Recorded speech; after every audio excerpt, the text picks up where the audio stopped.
Welcome to second grade, fifth 6 weeks curriculum preview.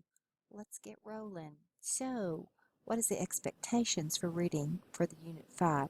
We want kids to be at satisfactory as a level L, but really strong is I highly suggest an M. If it's a level K, we need to really think about where they need to make sure guided reading is happening every single day. By the end of the 6 weeks, we wanted them reading independently for greater than 20 minutes at a time. We want 300 minutes of independent reading in those just right books, independent text level in reading workshop, and then that 30 minutes of independent or that guided reading and instructional level with you. And then they get there on grade level with you during your mini lesson. So another thing we are wanting them to really pay attention is the text features and literary elements before and during reading to stay engaged in reading, and then to read independently with comprehension fluency. Those are our expectations. At a level L, I've got the guided reading level indicators for K and L here. In the continuum, on page 274 to 277 is really an in-depth look at what does an L look like, what are the behaviors we need to notice, what are some of the things that we need to work on, and what does word work look like on page 276. These are some just indicators of what the characteristics readers look like and what do the books look like at this level to be that great reading teacher. Knowing those levels and knowing what kids are really looking at in each level is very important. And by the end of the 6 weeks, students are expected to read all Unit 1 through 5 sight words fluently and in isolation and in context of authentic literature. So those sight words are extremely important to secure. We want them to have at least 3 weekly reading responses. We've given you, if you've not used the rubric for independent reading, it'd be highly suggested that you teach this because that'll help them in looking at a just right book. Maybe you need to really do a lesson on what's a just right book, and then how am I doing reading independently. We have that in English and in Spanish. Then, and for a rubric, we have a rubric for the literary responses where you can get a grade. Teaching that rubric to them during a mini lesson be extremely important. Then you have your tic-tac-toes that will be some great opportunities for them to do while after reading. Those are some amazing ones that you'll find those in the Norma Jackson resources. Also, we want them using the Reader's Notebook to record their learning and to set goals. And in the curriculum, we have How Are You Growing as a Reader? This would be a great PDSA to do with kids during the 6 weeks to see where are we going, where do I want to get, and them checking and doing a PDSA with themselves on their reading goals. Remember, there's no substitution for eyes on text. We want them reading in their independent reading level and just right books to practice. So if we want kids to grow a level, then they must be reading at least 60 minutes a day. And so that's just, I'll ask yourself the question, in my classroom, who's doing the reading? Word study, let's take a look. We want them to identify and read at least 300 high frequency words, and they're expected to read 250 words from the District K through 2 reading list this 6 weeks. We also want them looking at that vocabulary and then our spelling. Let's take a look at word study, what that would look like, that 5 to 10 minutes of those really quick lessons that you're doing with them. So word study, if you're having a lot of trouble with your vocabulary words, remember building vocabulary through literature is a great piece in the curriculum to help you to really determine what are some great vocabulary words that kids really need to look at. With our English word study, Week 25, you're going to be looking at digraphs the whole time and the suffix rule, digraph suffix rules. So you're going to see that the pacing guide is outlined for you, looking at vowel digraphs all the way through the 6 weeks. In our academic vocabulary, these are the must-needed things that kids really need to know to really understand, especially since we're looking at text features this time. What is a table of contents? What does that mean? What are captions? When it says captions, what does that mean? So those are the things that you might want to have them practice in their reader's notebook. Our lead standard is Figure 19A. They're expected to use text features and literate elements before and during reading to stay engaged, generating questions, anticipating the kind of information the text will reveal, predicting outcomes, and drawing conclusions. So as they read through all kinds of text. Those are the things we want them doing, is that they're using those metacognitive skills, those comprehension skills, to really think about what they're reading. The process skills, we also want them using illustration, titles, topics, keywords to make and confirm predictions. We want them to be reading fluently but not too fast. And then once again, we want them reading narrative and informational text with comprehension at the level L. Poetry, we'd like for them to be exposed to poetry by the same author and comparing those collections. Also drama, to identify the elements of dialogue and use them in informal plays. So what's the purpose? Because this is really big. When they get up to 3rd and 4th grade, they really have to determine by what the characters in a play says, what does that reveal to the character, what does that reveal about the character? A lot of inferencing there. Fiction, we want them to look at the same author again, but describing similarities and differences in the plots by looking at a same author. Then informational text and expository text, those text features, being able to look at the table of contents, the index, the headings, to locate specific information. And then also in information and procedure text, to be able to use the graphic features to assist in the interpretation of the text. So that's a really good one. So let's take a look at some of the focus lessons. If you're looking at your overview, it talks about that, to start off with your poster and talk about what it is that, why do writers use text features to convey the meaning indirectly and directly. And then once again, media literacy, check your clarifier to look at what's the purpose of different types of media, to inform or to entertain, and your clarifier has some good things on that. So looking at figure 19A, if you look at your overview, there's the 3 kinds of thinking. It says to use picture books that include letters within the story, use question stems like in the overview. Look at those. So we've got a list of all those books that talk about letter writing, because in writing you're going to be writing letters.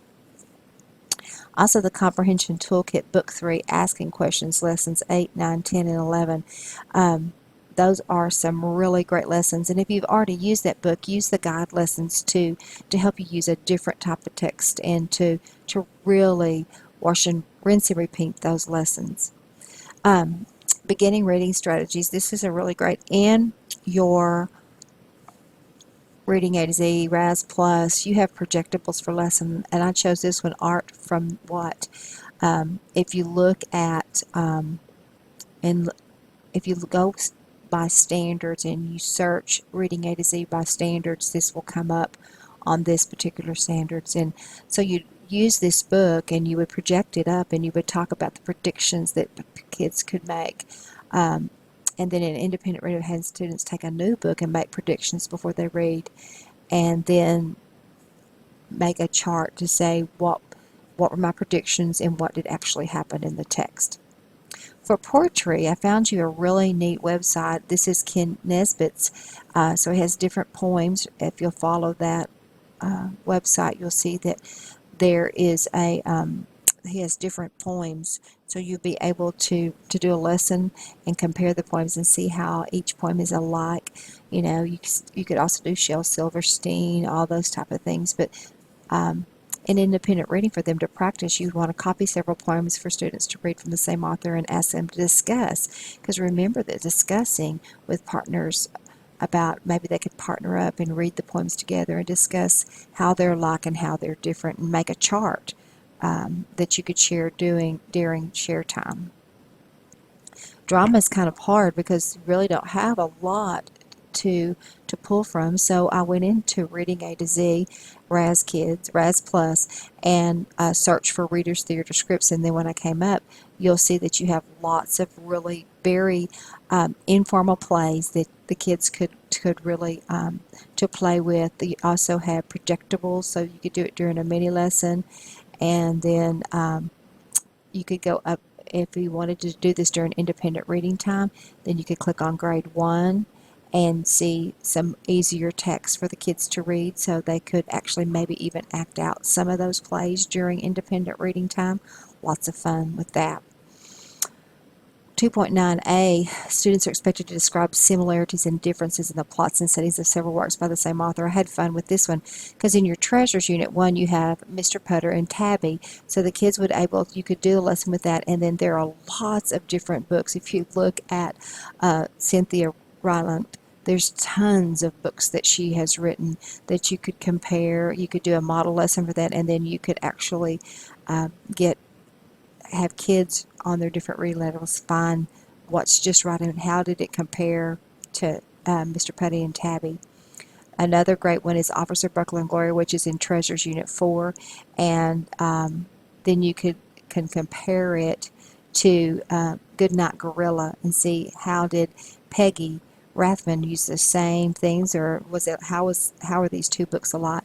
Another thing is that during independent reading time, the kids could pick a book by the same author and then make something showing the similarities and differences in their reading journal, or they could create a video using their iPads and talking about the two books to really sell this author and what's so great about this author and what kind of things do they put in their books. So that'd be a great thing to do with the kids there. 2.14d about using text features. Once again, you have your comprehension toolbook strategy book 1, lessons 2 and 3. You use the guide lessons with the book of choice, but also you have in your RAS Plus, you have shared readings. This is I actually just got this book. I did buy the standard, A Perfect Pet's Home. You could project it up. There's a 5-day lesson plan for this book to use as to showing how text features work in and helping us decide what we need. Same thing I did at 2.15b with graphic features to assist in the interpretation of text.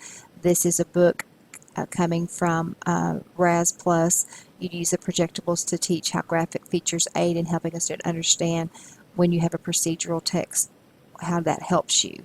And you print books for students to use in focus lesson and then have them take it into the independent reading time for more practice. So those are some focus lessons. So when we go into guided reading, I hope you're using your guided reading plan and really making lessons fit the kids. And I love the planners from Jan Richardson that really help you to plan out each important piece of the guided reading.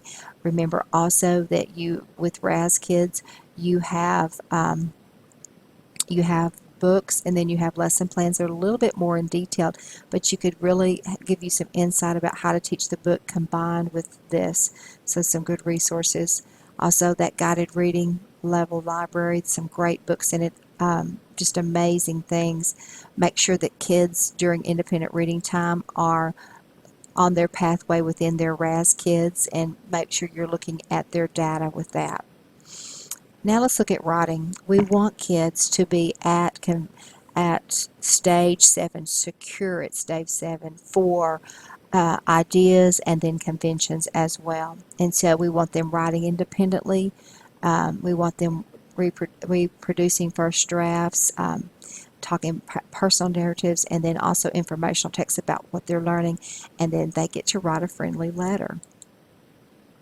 So our lead standard is they're expected to write brief stories that include a beginning, middle, and end, and they're expected to distinguish between irrelevant or superficial details and relevant information to provide pertinent information in first draft writing. So really sticking to the topic.